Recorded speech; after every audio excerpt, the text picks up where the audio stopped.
Assalomu alaykum, yaxshimisizlar? Murojaatim ham ko'payib ketyapti. Mana shu Toshkentda Yandex qilamiz. Shu qimmat mashinada yuradigan akalar onangizni hali beremenni qilavermasdan chiroyli haydasangizlar bo'ladi-ku. BYD shunga o'xshagan ba'zilar xohlaganda qaminadi, pavorot yo'qmaydi. Yo pavorot qo'ymasa kerak menimcha. Elektromobil shunaqa qimmat baho mashinalarga pavorot chunki erinadi-da, puli ko'p. Ko'p uni bosgani erinadi. Shuning uchun qo'ymay qo'yilgan bo'lsa kerak. Shu farosatni ishlatib haydaylik. Hurmat qilib bir-birimizni. Faqat bunaqa holat O'zbekistonda xolos menimcha. Afg'oniston bilan Hindiston ham shunaqa. Shu Afg'oniston Hindistonliklar bilan bir xil.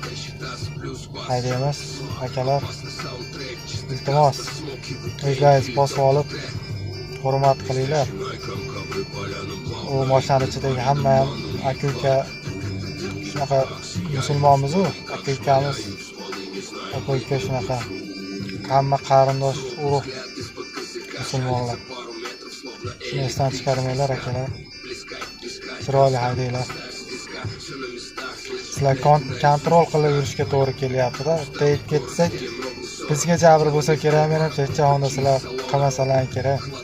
Lo'lalik qilib bari shu oddiy mashina mingan odamlarga yuklab qo'ysalaringiz kerak, hamma yo'g'ri. Keyin yana Toshkentda shunaqa qizlar ko'payib ketdi rolda. Ular ham o'sha sizlarga o'xshab haydaydi. Bir xil pavorot yo'qmaydi. Biror nima bo'lsa shantaj. Otasining odamga ham so'kinib xohlaganda muomala qiladi. Yana hijobga kirib olganiga o'lasizlar ular.